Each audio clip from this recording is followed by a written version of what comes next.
પારસ, દિવાળીની રાત્રે દીવાઓને બદલે તારે હૈયું બાળવાની કોઈ જ જરૂર નથી. જેણે તારા પર ખોટા આરોપ મૂક્યા છે એમને ઝેર કરવાનો ઉપાય મને મળી ગયો છે. કયો? દોસ્ત, મારો દોસ્ત અમરસિંહ તારું વેર વાળશે, જેની હવેલી તારા જ ગામમાં છે. પણ અમરસિંહ તો વર્ષોથી હવેલીમાં આવ્યા નથી અને એને ગામમાં કોઈ ઓળખતું પણ નથી, અને મારું વેર હું મારા હાથે લેવા માંગુ છું.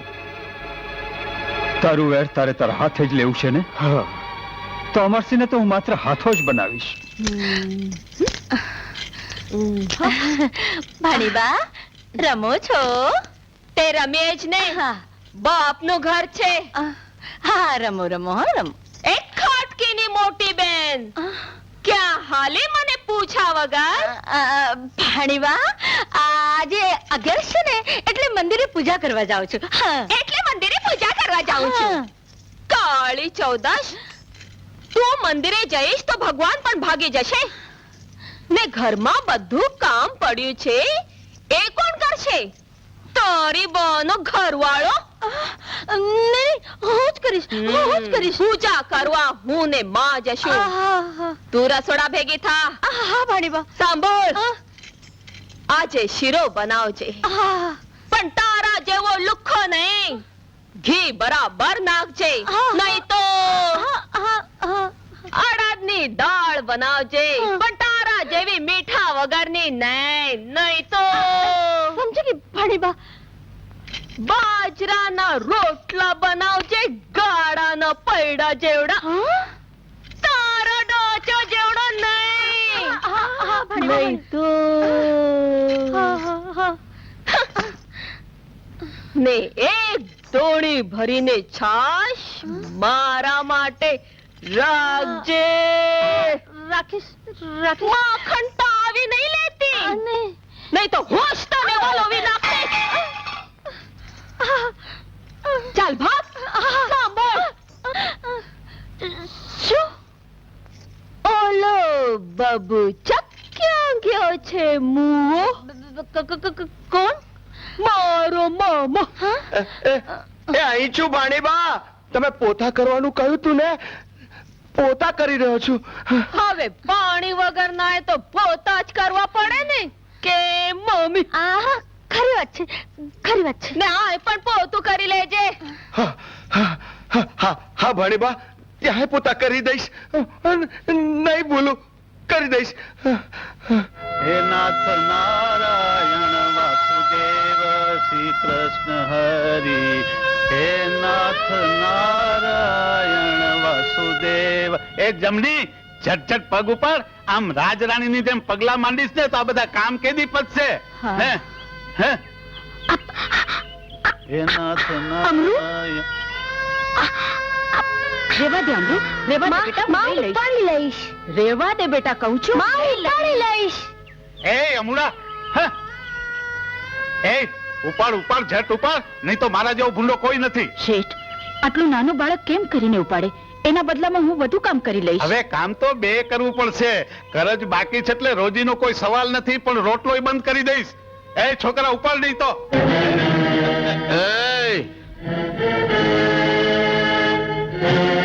ખબરદાર, જો આ નિર્દોષ બાળક પર હાથ ઉપાડે છે તો આજ હાથ ખેરવીને તારા બીજા હાથમાં સોંપી દઈશ. સમજો? હાથ તો છોડો. અને એટલું યાદ રાખજે કે કરજદાર માણસ હોય છે, જાનવર નહીં. પણ તમે કોણ છો?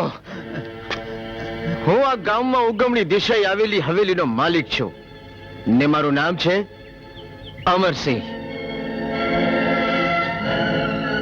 ઓહો, દરબાર દરબાર, અમારા દરબાર. ઘણા વર્ષે ગામમાં પધાર્યા. આ નાના હતા ત્યારે જોયેલા એટલે ઓળખી ન શક્યો. માફ કરજો, મારું નામ દલીચંદ શેઠ. માજી, ક્યાં રહો છો? ઘર તો હતું, પણ કરજ પેટે શેઠને આપી દેવું પડ્યું. હવે તો મંદિરના ઓટલે રાતે સૂઈ રહીએ છીએ. મારું માનો તો મારી સાથે ચાલો. પણ દરબાર, મને તમારા દીકરા જેવો જ માનજો. ચાલ બેટા, ચાલો માં. દરબાર દરબાર દરબાર, કોક દી મારે આંગણે પધારજો. એકવાર મને અહીંયા ઠરી ઠામ થઈ જવા દો, હા, પછી પહેલી પધરામણી મારે તમારે ત્યાં જ કરવી છે. હા. આવો માં, ચાલો. શાબાશ.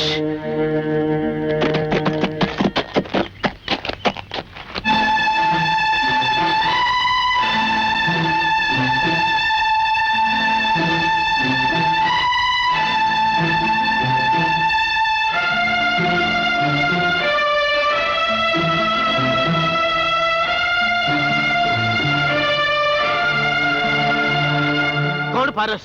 હું કોઈ પારસ તો ઓળખતો નથી. હું કોઈનો ભેરું નથી. ચાલ નીકળી જા હવેલીની બહાર.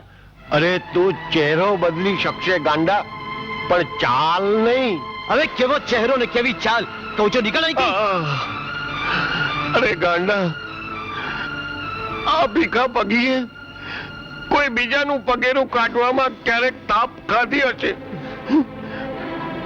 પણ પોતાના ભેરું પારસનું પગેરું કાઢવામાં કોઈની તાપ નો ખાય ગાંડા, કોઈની તાપ નો ખાય. બસ હવે મોંઘો રે ભીખા, મોંઘો રે. આ મારો છેલ્લો દાવ છે.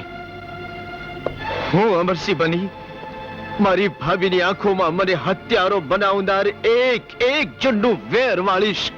હું કોઈને નહીં છોડું, એક જણનું વેર વાળીશ.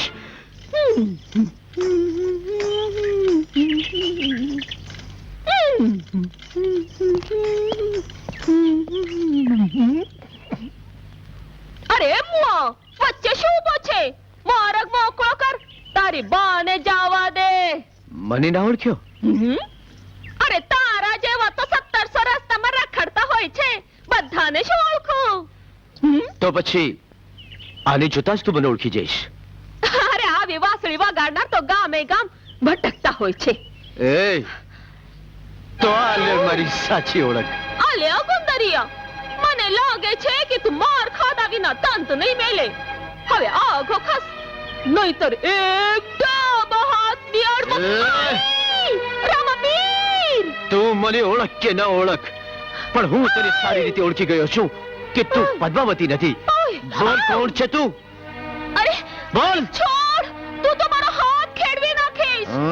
કીધું ને કે હું પદ્માવતી છું. તું પદ્માવતી હોત તો પારસ ઓળખ્યા વગર ના રહેત.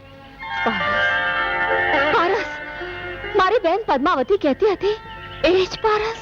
બહેન? હા, હું ને પદ્માવતી જોડકી બહેનો છીએ. અજબસિંહ ને મામીના ત્રાસથી ભાગેલી પદ્માવતી અત્યારે મારી વંછારમાં છે. શું? હા, ને હું ઝૂલણ, એ હરામખોરોનો હિસાબ ચૂકવવા હવેલીમાં આવી છું.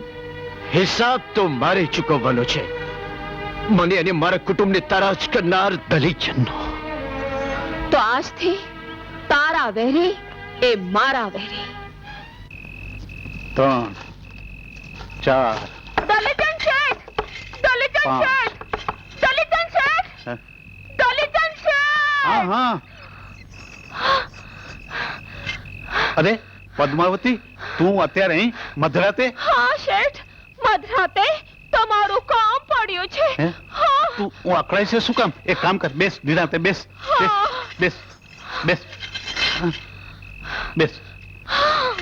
હવે તારો શ્વાસ હેઠો બેસે ને એટલે નિરાંતે માંડીને વાત કર.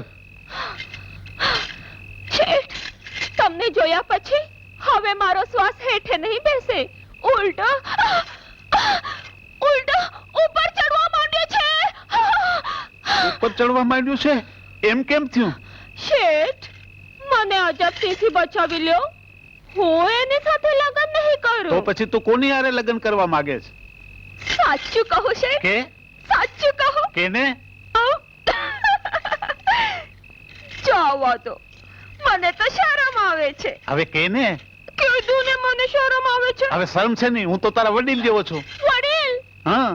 તારી નહીં શેઠ, વડીલ કહીને તમે બધી મારી મજા બગાડી નાખી. મેં મજા બગાડી નાખી? હા શેઠ, હા? મેં તમને ક્યારેય મારા વડીલ તરીકે જોયા જ નથી. તો પછી કેવી રીતે જોયો છે? કહું? હા, કેને? કહું? કે મેં તો તમને હંમેશા મારા વાલમ તરીકે જોયા છે. વાલો હા, વાલમ તરીકે, રસિયા તરીકે, હૈયાના હાર તરીકે, સાજણ સલડા તરીકે. પદ્માવતી, હા? પદ્માવતી, હું આ સપનું તો નથી જોતો. ના મારા દલી, દલી, ના મારા ચંદ. ચંદ, ચંદ, ચંદ, ચંદ. તમે તો આ જપસીને ઓળખો છો. એ મારી બધી મિલકત જુગાર માફાના ફાત્યા કરી નાખશે. જ્યારે તમે તો મને ને મારી મિલકતને આ સોના મોહરની જેમ સાચવશો. અરે 100% આવી નજીવી વાત નથી સમજતી. પણ શું? અજબસિંહને આ વાતની જાણ થશે ત્યારે તમારા જીવને કઈ ખતરો નથી ને? ના રે ના, ઈ મને હું કરી લેવાનો હતો. આ તો તું એટલી નજીક આવીને એટલે પેટ છૂટી વાત કરું છું. અજબસિંહ છે ને પારસાગર બધી બાજી હારી ગયો એટલે ખોટી ચોરીના આરોપસર મેં જ એને સળિયા પાછળ ધકેલાવી દીધો. હારેલી બાજી જીતમાં ફેરવી નાખી. તો દલીચંદ શેઠ, પારસના ભાઈ રામજીનું ખૂન કોણે કર્યું હતું? અમરસિંહભાઈ, ખૂન સાથે તમારે શું લેવા દેવા? એ દેવ જેવા પુરુષનું ખૂન કોણે કર્યું? મને ખબર નથી. બોલ, ખૂન કોણે કર્યું? હું નથી જાણતો. બોલ, ખૂન કોણે કર્યું? મારા ભાઈનું. હે? ભાઈ?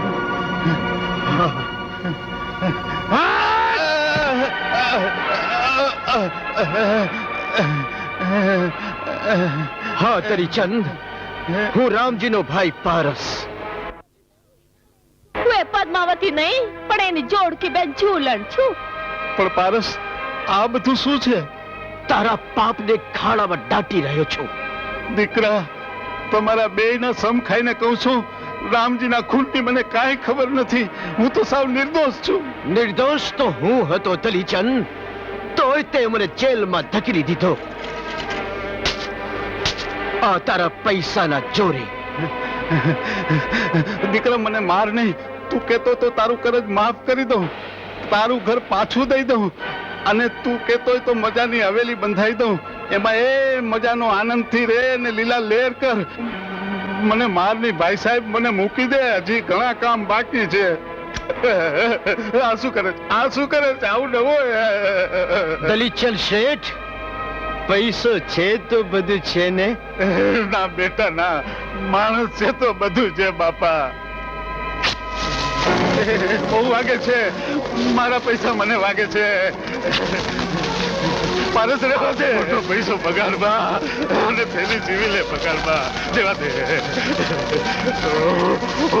મારી છોટો પૈસાના ઢગલા ઉપર બેસવાની હતી, પણ આજે પૈસા રીતે બતાવી રહ્યો છું.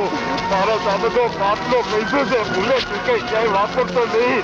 તેથી મારા જેવી તારી દશા થશે. મરી ગયો રે. પૈસો કોઈના ભેગો નથી આવ્યો, તારા ભેગો નહીં આવે. મૂકી દે, હજી મોટું મૂકી દે.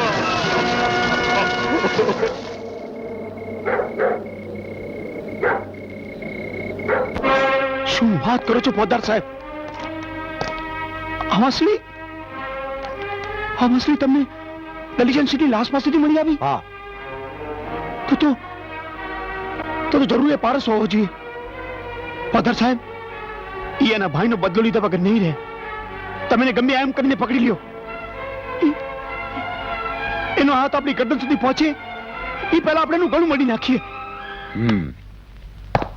અમરુ, એ આવ્યો. અરે આવ આવ. અરે જટ આવ. આ જો તો હું તારા માટે શું લાવ્યો. શું લાવે છો? આ અરે આ તો રેવડી. આ લે લે લે. આ રેવડી તો મને બહુ ભાવે. માં જો કાકા મારા માટે રેવડી લાવ્યા. કાકા, તું કાકા શું કામ બોલ્યો? બોલ. ના, શા માટે કાકા બોલ્યો? ના, શા માટે બોલ્યો? શા માટે બોલ્યો? કાકા શા માટે બોલ્યો? જવાબ આપ. જવાબ કરો છો માં? ના માં એણે મને કાકા કીધું તો એમાં ખોટું શું છે? દરબાર સાહેબ, ના, એ ગોછારો શબ્દ હું એને કોઈ કાળે નહીં બોલવા દઉં. એના કાકાએ એના પિતાનું ખૂન કર્યું છે, મારા કપાળનો ચાંદલો ભૂંસી નાખ્યો છે. દરબાર સાહેબ, તમે મારું એક કામ કરશો તો હું તમારો ઉપકાર જિંદગીભર નહીં ભૂલું. બોલો બા.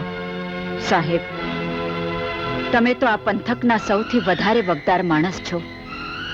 મારા એ શૈતાન દિયરની ભાળ કઢાવો અને એ હત્યારાને એકવાર મારી નજર સામે લઈ આવો. હું એની છાતી વીંધી વીંધીને ચાળની ન કરી નાખું ત્યાં સુધી મારા હૈયાને ટાઢક નહીં થાય. મારા હૈયાને ટાઢક નહીં થાય, નહીં થાય. માં હવે હું કોઈ દિવસ કાકા નહીં કહું, કોઈ દિવસ. અમરુ,